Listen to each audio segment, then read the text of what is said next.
ভাই, বলেন ভাই। এই যে ঢালাইয়ের রেশিও হ্যাঁ হ্যাঁ, আপনি কত ভাগে করতেছেন? 3 ভাগের ভাগ করতেছি ভাই। 3 ভাগ কিভাবে? 3টে খোয়া দিছি, হ্যাঁ, একটা বালু, হ্যাঁ। একটা সিমেন্ট দিছি ভাই। ও 3টে খোয়া, 1.5টা বালু, একটা একটা সিমেন্ট। হ্যাঁ 100% রেশিও। আসলে ঢালাইয়ের কাজের জন্য এটা একদম সঠিক রেশিও। 3টে খোয়া, 1.5টা বালু, একটা সিমেন্ট। আসসালামু আলাইকুম সুপ্রিয় ভিউয়ার্স। আসলে আমরা ঢালাইয়ের রেশিও নিয়ে অনেকেই হচ্ছে বিভ্রান্তির ভিতরে থাকি।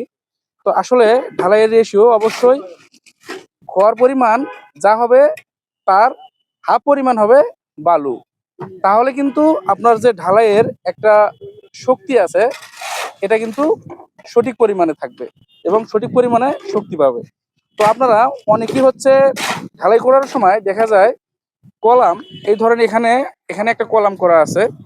অনেকেই এই কলামের ফিনিশিং ভালো আনার জন্য অনেকেই হচ্ছে কি করে, খোয়ার পরিমাণ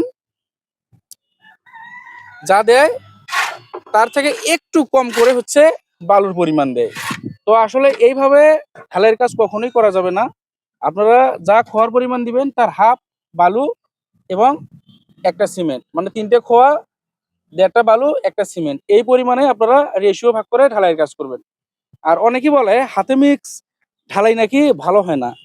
তো আসলে হাতে মিক্স ঢালাই করার জন্য আপনাকে অবশ্যই দক্ষ হতে হবে। যেমন আপনি খোয়া সব জায়গায় পরিপূর্ণ, মানে একই পরিমাণ সব জায়গায় খোয়া সুন্দর করে ছাড়াই দেওয়ার পর বালু আবার সুন্দর করে লেবেল করে দিতে হবে। তারপর সিমেন্টগুলো সুন্দর করে সব জায়গায় সমপরিমাণ দিতে হবে। তাহলে কিন্তু হাতে মিক্স যে ঢালাইটা আপনি করবেন একবারে সঠিক রেশিও ভাগ হবে এবং সঠিকভাবে কিন্তু ঢালাইটা মিক্স হবে। তো এখানে দেখেন অনেক সুন্দর কিন্তু ঢালাইয়ের মিক্সার হয়েছে।